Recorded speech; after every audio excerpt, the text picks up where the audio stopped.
Okay. Okay. Jing, oh, say hi. Hi, Rolly. Itong bahay, Ako din. itong bahay nila Rayleigh, this is the family room. Ayan, oh, familiar place. But, nice kitchen. Oh, look at that. Nice kitchen. Nice.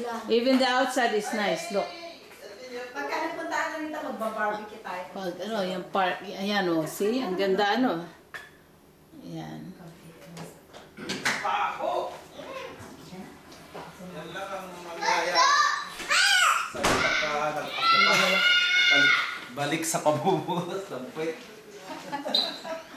Ako, nung nilagaan ko, sabi ko kay Jill, okay, 9 months old na yung anak mo. That's it. I'm grandma. Ito yung kanilang kapanik dun sa itaas. That's the upstairs. Ayun. Ganda, no? Parang yung sa bahay. Nakapunta si Ronnie. Parang yung sa Pilipinas, yung Di ba bahay ko nakapunta dun. dito si Ronnie? Hindi pa. It's like my house. Ito, may backyard pa kami. Ito yung kanilang... Ito bang receiving room talaga? Oo. This is the receiving room. Yan. Dito ka papasok. Pagka, You go to the receiving room. Then you go, ito si Jing. Ito yung kanyang... Malipit ka ha? nagpipintura ng mga Mag-get matanda. hurt. Dito sila nagkikwentuhan tayo pag ano. Ang ganda ng yard niya. At least hindi ka nagka-cut ng grass, no? Hindi na na-trim. Hindi na, you don't cut grass anymore. Sa harap, tsaka doon sa side doon.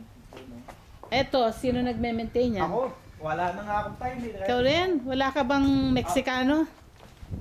Dapat nga yata. Kumuha na rin ako. O sila nagme-maintain niya kasi si Hilda, yung bahay namin, $50 a month, tama na yun. Kakat siya ng grass. Ayan. May maintain niya yung, kakat niya yung grass. But he gets paid monthly, $50. Wala na siyang gagawin. Hi Carter, eto ngayon o, tingmo kamukha.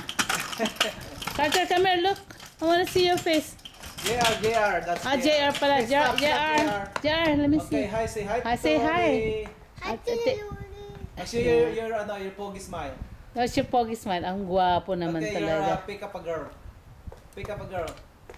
Ano, pick up a girl pa paano? Tingnan mo yung post niya. Pick up pag... Pick up a girl. Sino kayo nagturo nun? Yung lolo siguro. Sino pa?